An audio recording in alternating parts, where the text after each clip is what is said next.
he was just taking a picture of me with his phone, like literally putting his phone into my face. Would you keep your child on a leash or not? I think I wouldn't. During the day they serve noodles and then they are closed and then they reopen again at 2 a.m. and they serve dumplings. Hey, so here it's me and my cup of matcha, and it means that we are going to talk about China again. So let's get started. Okay, it's already my third video where I'm talking about my Chinese culture shock, and actually this list of culture shocks, it can be endless, literally. So in this video I will share some crazy things, so I hope you stick to the very end. And if you want to know even more culture shocks, then don't forget to check out my first and second video after you finish this one. Let's go.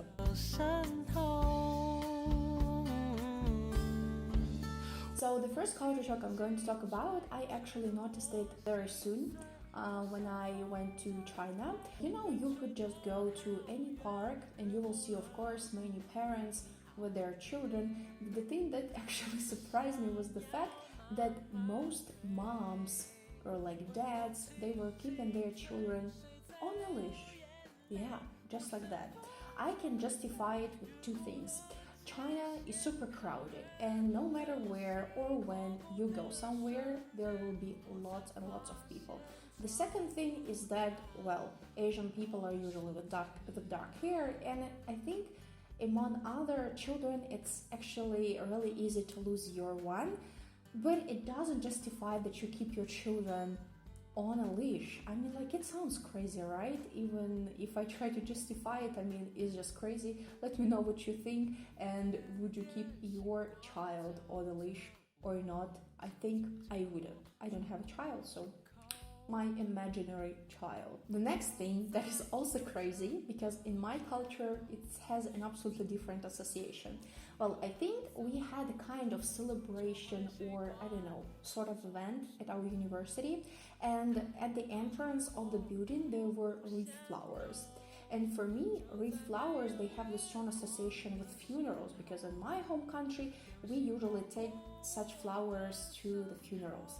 But when I figured out that people there, they were not really sad, and of course I read a sign that it was some kind of celebration, I was like, okay, I'm extremely confused, but I can try to figure out that most probably, well, they put these wreath flowers for celebrations, not for funerals. And it's such an interesting thing that in our cultures, in different cultures, different things might have different connotation, different like perception. That for me with flowers, it's like at the spot something maybe negative or something sad, and for them it's just celebration. Hey, and it's super interesting. Let me know in the comments below if wreath flowers have this funeral association or celebration association, and also don't forget to mention where you come from, because, well, it would make sense.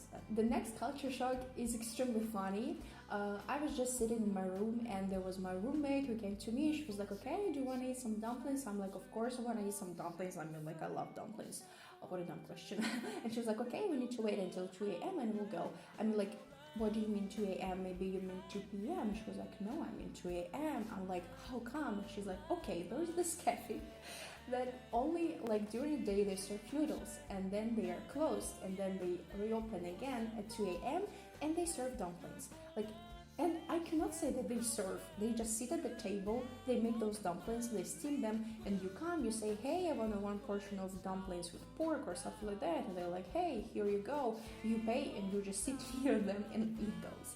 I mean, like, this is crazy, because those were the tastiest dumplings I've ever tried in China, and I think in the whole world, and I still have no idea why they did it like this, and I have no idea if in other cities in China such cafes exist, because I don't think that this is a specific cafe, but it was just a workers' initiative that somehow they wanted to just, stay up late and make some dumplings. The funny thing is that they did it every night. So that's interesting, and it happened in Beijing, by the way. The next culture shock I should have mentioned sooner, because that's one of the first culture shocks people actually get when they, as foreigners, come to China, is the cult of hot water. The thing is that like I found it out in such a way. I had this group mate who also came from Russia, and she was like super sick and holding this bottle of water, and I'm like, what's up with this bottle of water? And she said like, oh, some Chinese friends told me that if I'm sick I need to drink this water all the time and I will get better. I'm like, okay, that's weird. And she's like, yeah, that's weird because I'm not sure if I feel better or worse after that. So they do not really recommend you to go to a pharmacy, but they would recommend you to keep hot water and you will get better. I think it makes sense because I don't know actually why, because I'm not an expert in biology or anything. If you know the answer, please let me know in the comments below. But I tend to believe that hot water can make you feel better. It leads us to the next fact, that actually like how to recognize a Chinese like in the crowd of people, for example, abroad, is that this Chinese will most probably have a backpack, and this backpack on its side there will be this bottle, you know, for hot drinks that keeps this like the heat inside, because they use it. Like I think every Chinese uses this. And when I lived in China, I think after some time I also bought myself this beautiful bottle, and I went everywhere with it because in the beginning of my studies it was winter, it was super cold and windy, and it just made sense that, well, I would need a bottle, and that was super nice. I'm like, everyone needs a bottle with hot water. So imagine if you go to the grocery store, you see bun or croissant, and you see that the filling is dark, and you might think that, oh, maybe it's chocolate. You buy it, you bite it, and you figure out that it's something extremely weird. And most probably those will be sweeteners, because they put them everywhere. I think the first time when I tried baozi, I talked about them in my video about Chinese food. Make sure to check it out because it's just very tasty. I first tried baozi with this filling and I hated them. And I hadn't eaten those baozi almost for the whole stay in China, but only by the end of my stay I figured out that they could be served with like pork and other meat and vegetables, and I fell in love with them. So I wasted so much time just because of that sweet beans flavor in it. It's so weird. I mean, you need to spend some time in China to get used to it. For me, 7 months were not enough to get used to that flavor. If I'd stayed longer, maybe it would have changed. I don't know. Let me know in the comments below if you tried this filling and how you feel about that. Here we'll be talking about Chinese family, some facts about it. So the first thing is that children must take care about their parents financially with those when those get older, and it's a law in China, and I'm not sure that I feel positive about this law. Of course, well, especially now, well, it doesn't concern me because I'm not Chinese and I don't live there, so why would I not be happy? But I just read this, I read that story on the internet from the Chinese news that there was this girl, she was done by her parents, and then she was adopted, she had a new family, but her biological parents, who hadn't taken any part in her life, they applied for that financial support, and the Chinese court said, yes, here you go. And I was so crazy. I was so angry about the situation. I mean, like, they didn't care about her, but because of this law, she needs to take care about them just because they are her biological parents. I mean, like, this is just crazy. Let me know what you think, but I'm like, no, I do not support it at all. And it takes us to the next fact that, as in other Asian countries, hierarchy plays the biggest role, not only at work, like in companies, in a country, in the state, etc., but also in a family.